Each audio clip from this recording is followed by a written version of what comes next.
Imagina a un consultor financiero en Cancún, nacido en España, por ahí de 1974. Un perfil 100% corporativo, supongo. Totalmente. Trajes a medida, hojas de cálculo perfectas, reuniones interminables de dirección. O sea, una vida que, sobre el papel, es el absoluto epítome del éxito tradicional. Pero, claro, por lo que hemos visto en el material, la procesión iba por dentro. Exacto. Fíjate, este hombre albergaba desde la infancia una vocación secreta, sumamente peculiar. Él quería ser cura. Aunque no para oficiar bodas o dar el sermón del domingo, ¿no? ¿Qué va, qué va? Su objetivo literal, tal y como lo contaba él desde niño, era ayudar a morir a los muertos. Madre mía. Pues precisamente, nuestro análisis a fondo de hoy se centra en el trabajo de este exconsultor. Hablamos de Arístides Díaz. Eso es. Y para esta inversión hemos revisado un montón de fuentes. Horas de entrevistas, artículos, transcripciones de sus vídeos y secciones muy detalladas de su manual diplomado sobre sanación psicoespiritual y transgeneracional. Un material fascinante, la verdad. Y la misión que tenemos hoy es desentrañar una premisa radical de su obra. Una premisa que rompe bastantes esquemas. Ya te digo. Es la idea de que gran parte de nuestras cargas emocionales crónicas o el agotamiento físico inexplicable, incluso las crisis existenciales severas, en realidad no tienen su origen en nuestras propias vivencias. Claro, no nos pertenecen. Exacto. Podrían ser herencias invisibles de nuestros ancestros o, como él lo define, fragmentos espirituales que se han quedado atascados en la red familiar. Y, a ver, creo que es importante hacer un apunte desde el principio para quienes nos escuchan. Sí, por favor, adelante. Al examinar todos estos documentos, nos encontramos de frente con conceptos, digamos, muy esotéricos, referencias constantes a vidas pasadas, a entidades atrapadas y a lo que el texto llama directamente muertitos. Una palabra curiosa, desde luego. Muy descriptiva. Pero nuestro enfoque aquí hoy es puramente analítico. O sea, no estamos aquí para emitir un veredicto sobre si los fantasmas o la reencarnación son reales de forma literal. Claro, el objetivo no es validar ni refutar esas creencias religiosas o espirituales. Eso es. Lo que queremos es diseccionar cómo esta compleja arquitectura simbólica actúa como una herramienta psicológica. Porque en el fondo él usa este lenguaje esotérico con un fin súper pragmático, ¿verdad? Totalmente. El objetivo final es intentar desbloquear somatizaciones corporales y problemas de salud mental muy reales en las personas. Pues para entender cómo funciona esta terapia, creo que lo mejor es observar primero el punto de quiebre de su creador. ¿El momento en que todo cambia para él? Sí. Arístides gestionaba la dirección financiera de un hotel de lujo en Cancún, una posición que, a ver, muchos envidiarían. Desde luego, económicamente debía estar muy bien. Pero el material describe que vivía con una profunda y constante insatisfacción vital. Una disonancia terrible. Es que, usando terminología financiera, es como si una empresa presentara unos balances cuadrados al céntimo frente a los auditores externos, pero el patrimonio neto interno, la paz mental, estuviera en absoluta bancarrota. ¡Qué buena analogía! Y claro, esa bancarrota interna generaba un ruido constante en su cabeza. Un ruido que en sus textos él tipifica como dolor existencial, ¿no? Exacto. Y es importante diferenciarlo. No es la típica ansiedad producida por una amenaza externa medible, como perder el trabajo o tener una deuda. Es algo mucho más profundo. Es un estado de alerta neurológico de fondo.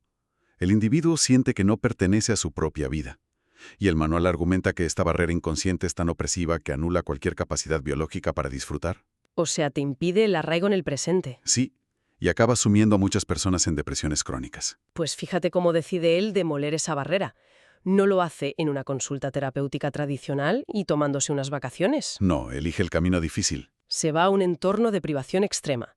Un retiro de silencio vipassana de 10 días en Valle de Bravo, en México. Quienes conocen estos retiros saben que no son precisamente un spa. ¿Qué va? Estamos hablando de meditar 11 horas diarias en aislamiento total. Sin contacto visual, sin lectura, sin poder escribir, cero estímulos externos. Es una locura para la mente moderna. Y el propio autor relata que en ese nivel de vacío, la frontera entre estar despierto y estar dormido, pues colapsa. Claro, la mente empieza a jugar. La mente te obliga a tocar extremos de terror y de éxtasis sucesivos. Y esto tiene todo el sentido desde la psicología. La privación sensorial extrema tiene un mecanismo de acción súper documentado sobre la psique humana. A ver, explícanos un poco eso. Pues al eliminar cualquier distracción del entorno, el cerebro se ve forzado a procesar sí o sí el material traumático reprimido. Las defensas del ego, que normalmente nos mantienen funcionales y distraídos, se desmoronan por puro agotamiento. ¿Nos quedamos sin filtros? Exacto. Y este colapso fue lo que le permitió a él observar la mecánica de su propia mente desde fuera, separar su identidad del flujo caótico de los pensamientos. Es como una disociación pero controlada. Sí, y esa experiencia catalizó en él una confianza vital tan profunda que, al volver a Cancún en 2009, presentó su dimisión. Adiós al traje y la corbata. Dejó definitivamente la seguridad del mundo corporativo. Y ese paso es el que le permite estructurar su propia metodología, que él bautiza como la representación espiritual. Que no es algo que se invente de la nada, ojo. No.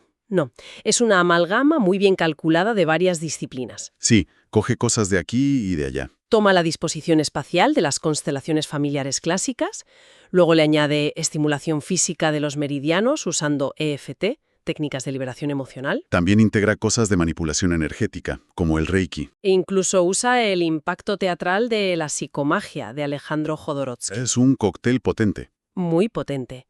Y toda esta estructura converge en una teoría central y además muy visual, que es el concepto del huevo de luz y la mochila transgeneracional. El manual utiliza la metáfora del huevo de luz para describir la psique humana en su estado original, intacto. Como nuestra alma pura, digamos. Exacto. Pero, ¿qué pasa? Cuando una persona experimenta un trauma de proporciones extremas, un abuso severo, la pérdida de un hijo o el impacto de una guerra, El choque es brutal. tan violento que fragmenta esa estructura protectora de luz, un pedazo de la psique se desprende para que el resto del sistema pueda sobrevivir. Es un mecanismo de defensa biológico puro. Claro. Pero el problema es que ese fragmento queda congelado en el tiempo, se queda vibrando eternamente en la frecuencia de la emoción traumática original. Ya sea terror, rabia o una culpa insoportable. Eso es. Y según la mitología de este texto, cuando esa persona fallece, su conciencia principal trasciende, pero ese pedazo traumatizado se queda atrapado en este plano físico. ¿Y es incapaz de evolucionar? Totalmente incapaz, porque energéticamente sigue reviviendo el momento del impacto en un bucle. Madre mía. Y a esto es a lo que el autor llama un muertito. Exactamente. Ahí tienes el famoso muertito. Y aquí es donde entra en acción toda la red sistémica de la familia. Porque la familia como sistema no tolera esos fragmentos perdidos. No. El sistema familiar opera bajo leyes inconscientes de compensación. Funciona como un organismo vivo guiado por lo que Bert Hellinger llamaba amor ciego. El árbol genealógico no quiere exclusiones ni vacíos. Ninguno. Así que al detectar que un fragmento de un ancestro quedó ahí atascado, un miembro de una generación posterior asume esa carga energética automáticamente, Sin darse cuenta. de forma totalmente inconsciente, en un intento de rescatar a ese ancestro. Entonces, alguien puede pasarse la vida adulta arrastrando una tristeza paralizante que ni siquiera es suya. Eso es, puede que pertenezca a un hermano que no llegó a nacer hace décadas, o al duelo bloqueado de un bisabuelo al que excluyeron de la familia. A ver, leyendo en material, a mí me venía a la cabeza una analogía que creo que ayuda mucho a visualizar esto. Imagínate que el linaje familiar es como un sistema de almacenamiento en la nube. Una nube familiar, me gusta. Pues imagínate, hace 80 años alguien de tu red subió un archivo gigantesco y completamente corrupto después de una desgracia. Un archivo lleno de dolor. Exacto. Y hoy, 2 o 3 generaciones después, un descendiente actual se conecta inconscientemente a esa red, Y su sistema descarga el archivo. automáticamente en su propio disco duro.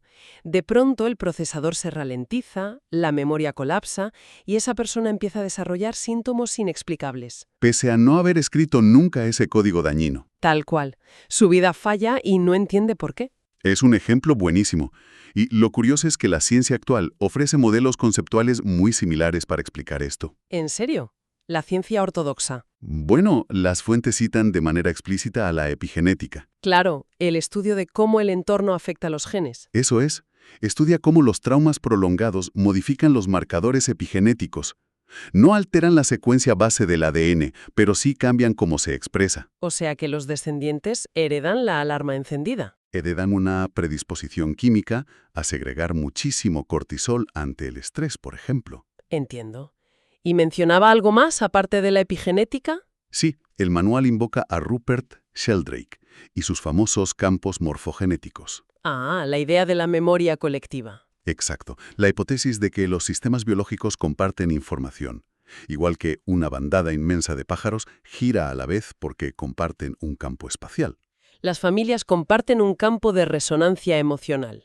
Y en ese campo, el trauma no resuelto sigue activo hasta que alguien entra y lo procesa. Pues ya sea que lo llamemos campo morfogenético, epigenética o amor ciego sistémico, el resultado práctico parece ser el mismo. Que el cuerpo físico acaba siendo el escenario. Totalmente. El cuerpo físico es el campo de batalla donde se libran las guerras de los antepasados. La persona somatiza lo que no le pertenece. Y ojo, porque revisando las transcripciones de las sesiones del autor, hay casos clínicos verdaderamente perturbadores sobre esto. Sí, te refieres al caso de la niña en el hospital, ¿verdad? Ese mismo. Es tremendo. Es que pone los pelos de punta.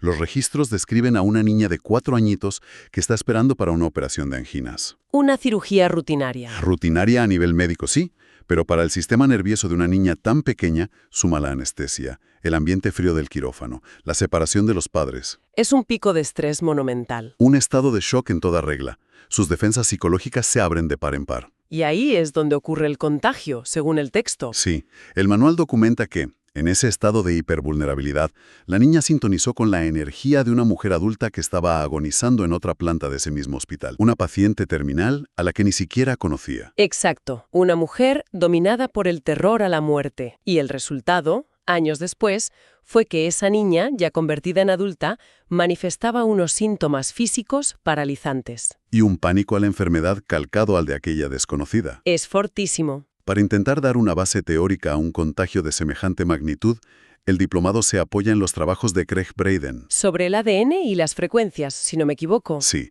Braden divulgó unos experimentos que sugieren que el tejido genético reacciona de forma morfológica a nuestras emociones. No es algo estático. O sea, que el ADN se mueve según lo que sentimos. Exacto.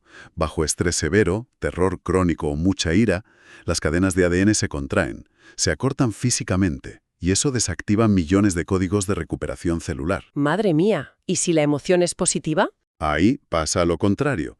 En estados de alta coherencia, como la gratitud o la compasión genuina, la molécula se relaja, se expande y el sistema inmunológico se optimiza. ¡Qué pasada! Así que, bajo esta lupa, un dolor crónico no es un fallo anatómico al azar. No, sería un segmento de ADN comprimido. Un segmento que almacenó la memoria de un susto externo cuando esa persona estaba neurológicamente vulnerable. A ver, tengo que decir algo aquí, porque a pesar de lo bonita o elocuente que suene la teoría, es muy difícil no arquear una ceja ante esto desde una postura racional. Claro, la duda metodológica es inevitable y necesaria. Es que, leyendo lo de la niña atrayendo la energía de una moribunda, ¿se supone que debemos asumir la existencia de un poltergeist deambulando por el ala de pediatría? Es la gran pregunta. Pues fíjate lo interesante del abordaje clínico de este método. Es que la respuesta no importa. ¿Cómo que no importa? En la práctica de la sanación, distinguir entre un fantasma literal y una metáfora genética es irrelevante. El método funciona por cómo opera nuestro cerebro primitivo. Ah, claro, la amígdala. Exactamente. El cerebro procesa el miedo en la amígdala y a esta estructura tan primitiva le dan igual los diagnósticos psiquiátricos, la lógica o los artículos de revistas científicas. No entiende de metilación genética. Para nada. Solo responde a imágenes, a estímulos espaciales y a actos físicos de supervivencia. Entonces, si tratas una fobia inexplicable como si fuera una entidad externa, ¿le pones cara y dialogas con ella? Y además haces un acto ceremonial para echarla, le estás dando al cerebro una estructura material perfecta para cerrar el ciclo de amenaza. Un teatro terapéutico. Un teatro que permite al sistema nervioso salir por fin del estado de lucha o huida, y así se desactiva la somatización en los tejidos corporales. Vale, ahora entiendo perfectamente por qué la representación espiritual de Arístides es tan distinta a las constelaciones familiares tradicionales. La diferencia de enfoque es abismal. Porque el enfoque clásico de Bert Hellinger suele ser súper silencioso, muy de observar. Sí, el facilitador suele colocar a los representantes de la familia en la sala, da un pasito atrás y deja que el inconsciente colectivo haga su trabajo lentamente. Es como si estuvieras en un mirador, viendo desde lejos el tráfico de tu familia y esperando a que se disuelva el atasco solo. Es una terapia cuidadosa, como un arqueólogo con un pincel retirando el polvo de un hueso milenario sin romperlo. Claro. Pero el método de este manual, por lo que leímos, repudia esa lentitud pasiva. Totalmente. Opta por una intervención frontal. Aquí el facilitador no usa un pincel, mete la excavadora directamente en el yacimiento. Obliga a los representantes a mirarse a los ojos, dicta frases muy duras en voz alta y manipula el espacio físicamente. Desentierra el conflicto de un solo golpe. Es bajar a la calle, ponerse el chaleco reflectante y dirigir tú mismo el tráfico para deshacer el nudo. Y obliga a la mente consciente a enfrentarse a la herida en tiempo real. No le da el ego ningún margen para fabricar excusas. Pues hablando de no dar margen, me dejó loquísima la adaptación que hace del Ho'oponopono. Ah, la famosa práctica hawaiana de reconciliación. Sí. O sea, la versión comercial que todos conocemos son 4 palabras. Lo siento, perdóname, gracias, te amo. Muy popular hoy en día, sí. Pero el manual prohíbe usar esa estructura directamente y te obliga a memorizar una frase muy concreta. La tengo por aquí, sí. Dice, lo lamento, ojalá hubiera sido diferente, te agradezco lo que me has mostrado. Con todas mis bendiciones, te libero, me libero y te dejo ir. Te das cuenta de la gran ausente. La palabra perdón no está por ningún lado. Omitir la palabra perdón no puede ser casualidad. Desechar un pilar tan fuerte en el mundo del desarrollo personal requiere un motivo de peso. Y lo tiene. Responde a un diagnóstico psicológico muy agudo sobre las trampas de nuestro ego. A ver, En la dinámica del trauma familiar, perdonar muchas veces esconde una arrogancia narcisista muy sutil.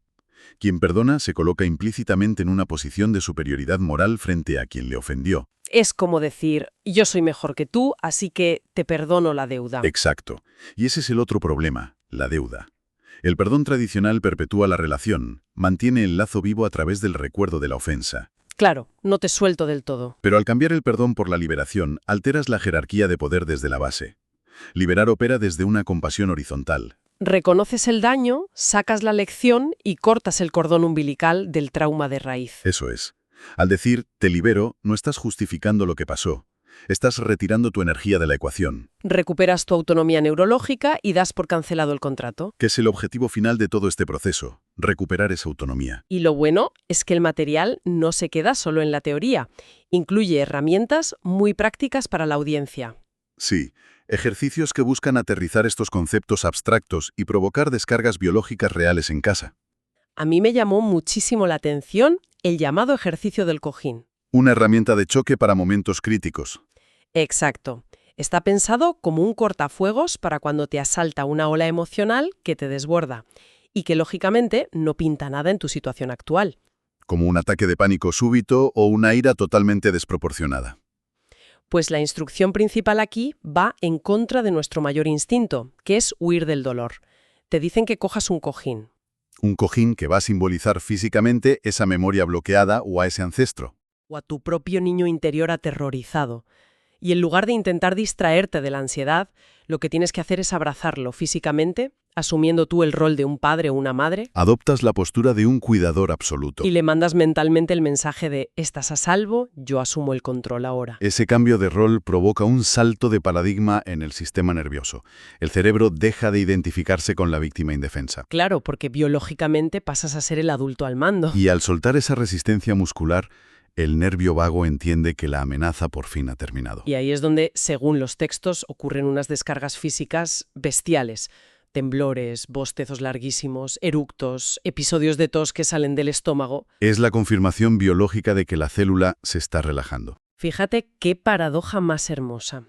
Para poder soltar un dolor ancestral, el cuerpo te exige que primero lo abraces y le des un lugar digno. Es totalmente contraintuitivo a lo que nos enseña la sociedad, que es esquivar el sufrimiento a toda costa. Y esta misma lógica es la base de otra técnica detallada en las fuentes: el abrazo sanador. Que hay que aclarar que no tiene nada que ver con dar una palmadita de consuelo, ¿eh? ¿Qué va? Cero palmaditas condescendientes. Es una maniobra ceremonial estricta, en silencio absoluto. Todo se basa en la biomecánica de la respiración. Es milimétrico. En la exhalación prolongada te concentras en vaciar el organismo de los miedos y los destinos trágicos de tu linaje. Usas el acto físico de vaciar los pulmones para representar esa limpieza genética. Y solo cuando sientes ese vacío genuino en el torso, entonces inhalas profundamente para absorber la fuerza vital bruta de esa misma familia. Es un reseteo espectacular del sistema simpático mediante hiperventilación controlada. Exhalar el peso de las generaciones y respirar la raíz de la vida. Es tremendo. Desde luego, el viaje que proponen estos manuales y entrevistas es revolucionario en cuanto a cómo entendemos el sufrimiento humano. Totalmente.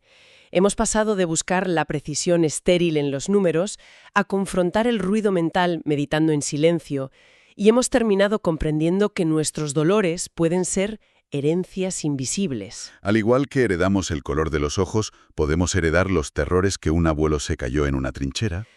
Y la solución aquí no es atiborrarse a pastillas ni forzar un pensamiento positivo falso. Es tener la valentía de observar esa sombra sin juzgar. Utilizando el cuerpo para engañar positivamente a la amígdala. Liberando con cuna compasión lo que nunca fue nuestro. Esto abre una vía inmensa para reescribir dolores crónicos desde una óptica sistémica de reconciliación. Sin duda. Y toda esta arquitectura psicológica, para mí, nos deja frente a una reflexión final que es inevitable plantear. A ver, cuéntame. Hemos analizado cómo los silencios y traumas del pasado asfixian el presente. Pero si asumimos que nuestros cuerpos son cajas negras que heredan cada represión y cada miedo crónico, tenemos que mirar hacia el futuro. Ojo con esto. La pregunta es, ¿qué verdades incómodas nos estamos callando hoy? ¿Qué miedos propios estamos escondiendo bajo una fachada de éxito superficial, que van a acabar saturando nuestro campo familiar? Madre mía. ¿Qué historias estamos evitando sanar, que terminarán convirtiéndose en esa herencia invisible, pesada e injusta para las generaciones que vienen detrás? Es una pregunta que da escalofríos, sinceramente. Y creo que evidencia que el mayor acto de responsabilidad hacia el futuro es tener la audacia de procesar el dolor que nos habita hoy. Gracias por acompañarnos en esta inmersión.